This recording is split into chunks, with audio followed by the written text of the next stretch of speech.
Hello everyone, আশা করি সবাই তোমরা খুব ভালো আছো।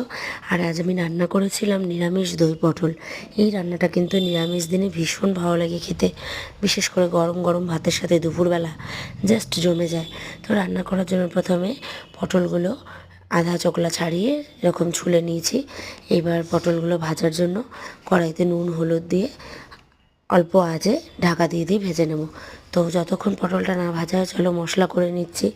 মশলার মধ্যে কালো সর্ষে, টক দই, অল্প করে জিরের গুঁড়ো, ধনের গুঁড়ো, কাঁচা লঙ্কা আর সামান্য পরিমাণে জল আর একটু নুন। ব্যাস গ্রাইন্ডারে ভালো করে এটা বেটে নিচ্ছি। নুনটা দিলে ভালো মিহি বাটা হয়। এবার দেখো মশলাও হয়ে গেছে, এবার পটলগুলো ভেজে তুলে নিচ্ছি। তারপরে কড়াইতেই অল্প একটু গোটা জিরে ফোড়ন দিয়ে মশলাটা দিয়ে বেশিক্ষণ রাখবো না। নুন, মিষ্টি, হলুদ আর একটু কাশ্মীরি লঙ্কার গুঁড়ো মিশিয়ে মশলাটার মধ্যে জল দিয়ে আমি কিন্তু পরিমাণ মতো ঝোল রেখে পটলটা দিয়ে দিয়েছি। দেওয়ার আগে গরম মশলা